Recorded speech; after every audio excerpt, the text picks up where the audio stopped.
That's Nick. And that's Joseph, and today we're here to talk about Tiger King, Murder, Mayhem and Madness. The new series on Netflix for you to binge as of March 20th, 2020, as we wallow in quarantine. This is our first time reviewing a docuseries. Yeah. You asked me about it last week. Friday. How did you hear about it? Because I think Twitter was all abuzz about it. Oh. This shit is riveting. Well, it might as well be called Don't Fuck with Cats 2. Really. Oh, look at that. Look at that. Yeah. Mm-hmm. Yeah. But you hadn't heard a bit about it, and I think we watched the preview, and you're like, oh, yeah. Oh. So, Tiger King refers to a gentleman named Joe Exotic, who is a gun-toting, homosexual, self-proclaimed redneck who has an exotic animal zoo in Oklahoma. Named the GW Zoo, Greater Wynnewood Zoo. And he is quite the character. We find out pretty early that he gets in trouble and is in prison. I think it's part of the synopsis. Yeah. For attempting to, like a murder for hire scheme against this animal rights activist named Carole Baskin, who also has an exotic animal zoo. Sanctuary. She calls it a sanctuary. Yeah. And then there are like a number of colorful characters involved. 7 episodes. Yes. We watched 5 one evening and then woke up the next morning and watched the last 2. But yeah, riveting. Yeah. Who directed this? It was co-directed by Eric Goode and Rebecca Chaiklin, if I'm saying her last name right. Have they done other things? I would know. No, this is Eric Goode's first, his directorial debut. And Ms. Chaiklin is previously known as a producer mostly. Well, I can't really attest to the quality of their directing because the subject matter is so fascinating that I think anyone could have pointed a camera at them and press record. Like, where to begin? Because the story is pretty, it spreads pretty wide. Yeah. With all the players. So Joe Exotic has his little zoo, or actually it's a huge zoo. He has hundreds of animals. He has over like 200 tigers in Oklahoma. He starts out, I think, with intentions of like providing sanctuary for these animals, like as a reserve. But in an attempt to make money, the documentary does a very good job of showing how he and people like him, because they follow 3 other large cat breeders who have similar zoos, how most of their money is made from breeding tiger cubs and either selling them or having them in like petting zoo environments. So it begs the question, like, if they're constantly breeding these tiger cubs, what are they doing once the tigers become too old to handle? Because we're told like the cubs are manageable up until like 6 months old. Not even 6 months. Not even 6 months old. So that's kind of an underlying thing, and that's where Carole Baskin comes in, because she's saying that they're mistreating these animals. She suspects that they may be killing the animals, which we find out, and ultimately that's what Joe Exotic gets arrested for. Well, 19 charges, I think it was, and that's one of them. 5 of the 19 charges are him euthanizing his adult tigers because they've kind of cycled out. He can't really make money off of them. But Carole Baskin has a very interesting sort of history, because this bitch was just like this poor young girl. How old was she? 17?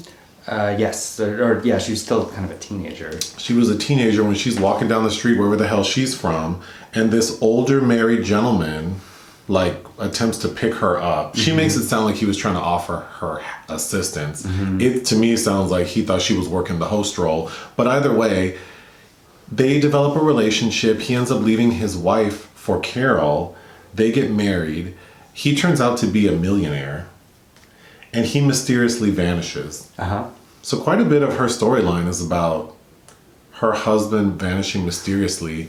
His family, the ex-wife, his children with this ex-wife, Joe Exotic, many people in that large cat community believe she killed her husband and fed him to one of the tigers. And so I think it's also important to point out, so Carole's been trying to shut down Joe Exotic for years, and he responds kind of by... Oh my God. He produces all these videos. He has like a daily...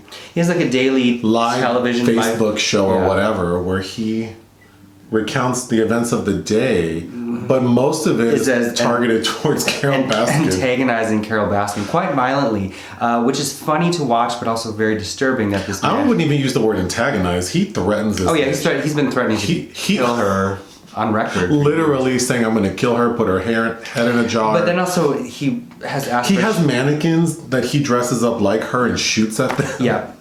It's disturbing, but... And he has aspirations of being a country music singer as well, so he records his own music. He produces his own music and music videos. And one of them is called Here Kitty Kitty, in which he finds a woman that looks like her feeding a body to large cats. Basically reenacting like what they allege her killing her. I don't know how many times you said while we were watching this, like, it's too, like, you couldn't write this. You can't write this shit, because if you wrote this down and I read it, I would think like, this is too far-fetched, it's too all over the place. But it makes for amazing television. And then he has 2 husbands. Well, no, he has 3 husbands over the course of the documentary. But he marries 2 at the same time, and I'm guessing, you know... Let's talk about the 3 husbands. So the one is named Travis, one is named Dillon, and the one with no teeth, well, he has 3 teeth, but what is his name? Oh, I forgot his name. Well, the one with no teeth, he's number 1. He's number 1. But number 1 and number 2, they end up being in like a throuple. So they have like, this marriage is not valid, I'm assuming. Right. They just had like a ceremony. We find out from people who worked for Joe and friends that those 2 gentlemen were not gay. Yeah, they were fucking all the ladies on the... They were fucking all the ladies at the zoo. They were just with him because he was plying them with drugs and... Oh yeah, they were both addicted to meth, and which you see the ravages of, and then one of them, Travis, accidentally kills himself. I forgot about that. Yeah, it's on video. It's on surveillance camera that Travis shoots himself in the head because he was so unhappy. And there's also another component is Joe Exotic was obsessed with being a celebrity, so he filmed everything about himself. Like, there were constantly cameras recording him. But there's a producer whose name I just forgot.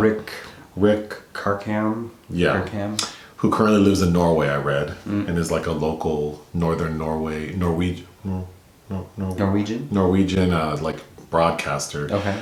But he spends a year of his life attempting to produce a reality show of Joe to then sell. So there's that entire thing. But there's tons of footage. We see Travis like literally like saying like how unhappy he is and ends up killing himself. The third husband, so Travis is very attractive. Travis is young, he's tall, in good shape. He could have been a model. The third husband, Dillon, who comes after Travis kills himself, is also this young, attractive man. Joe Exotic is not a very appealing man. His personality is... Yeah, he's captivating, but I think he's gross. He's kind of like if Hulk Hogan had a younger gay... brother on drugs. Yeah, because he has this bleach blonde mullet. And he was involved in a car accident when he was younger, so his body is like a wreck. He has to wear braces, and he walks with like assistants sometimes. So there's that plot of him, like his gayness is like on full force. This motherfucker also ran for president and governor. So president of the United States, he didn't win. Spoiler alert. He also runs for the governor of Oklahoma twice. And I think came in 3rd. He came in 3rd one time. He has a campaign manager whose name I also don't recall. So then that's another storyline within the docuseries. Because he ran as a libertarian and he doesn't quite know. Doesn't even know what that means. He produced like... So a part of his downfall is he, a lot of the campaign promotional material, like He has like condoms with his face on it and bumper stickers. This dummy used some of the campaign funds to like support the zoo, his own personal expenses. So then now he's in trouble with the feds for campaign finance fraud. And he was sued by the Baskin woman because he remodeled his logo to look like hers, so they would kind of, so you'd mistakenly drive internet traffic towards. He was trying to disrupt her business. And they were... She's shady as hell, though, because she has like a sanctuary that's just a raggedy ass zoo. Mm-hmm. And I was reading that it's still operational, and this bitch charges $50 a head to come see her little dirty animals in these little wire cages. So that's interesting. Mm-hmm. There's another player named Doc Antle, sorry, who has a reserve in South Carolina. Myrtle Beach. He has like a cult that is clearly like this sex-driven, like misogynistic, like abusive environment with women. That is also a storyline. Mm-hmm. He's quite a character because he's a very confident man. Oh, yeah. Can't wait to tell you about what he does. Yeah, this thing is crazy. There are even more players. We can't even talk about them all. But all the people that work, because Joe Exotic took a lot of people that like were out of prison. And they would go raid the garbage at Walmart, and that's how they would feed a lot of these tigers and the people from the. So a funny piece of information was Doc Antle's reserve. He also has his reserve in South Carolina is much more like luxurious and modern than Joe Exotic's. So the environment's nicer, it's more high tech. So he throws out a statistic that per year it costs $10,000 to feed one of these lions.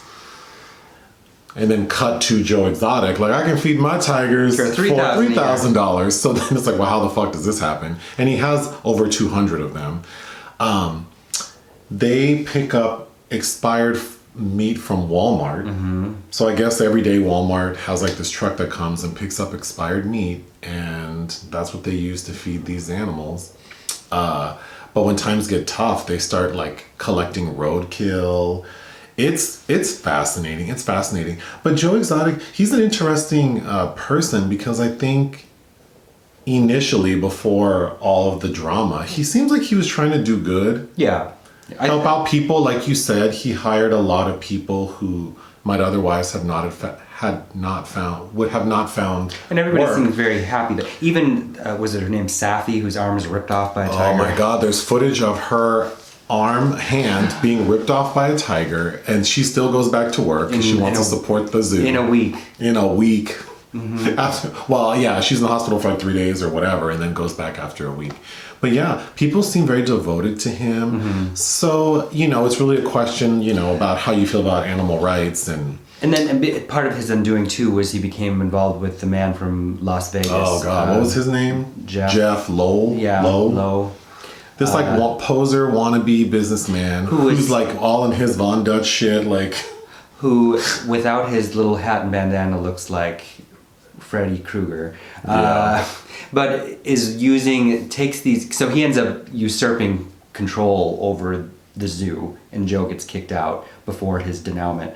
But he cons Joe Exotic into signing over. Yeah, because he's being sued by Carole. Like, she wins a judgment of like $1 million against him, and he keeps trying to sign over all his stuff to everyone, and he doesn't know what to do, so he just gives it all to this Jeff guy. And then there's the downfall there. But this Mr. Lowe is taking these cubs to Vegas and stuffing them in Gucci luggage and sneaking them up to his hotel He's like a rooms. wannabe playboy who lures in all these beautiful women by telling them he has tiger cubs in his penthouse. And they come. And these dumb bitches come and take pictures, and he's so gross. They're all really, well, not all, but he in particular is so gross. It's, and then to come to find that there are all these animal abuses going on, because both Doc Antle and Joe Exotic are saying things. This is educating people by them being able to come here and touch these cats, and it makes them interested in saving their natural habitats. But then the cost, and there are more tigers in captivity than there are in the wild now, by a long shot. So, but based on how these people treat other people, that they're not treating the animals well.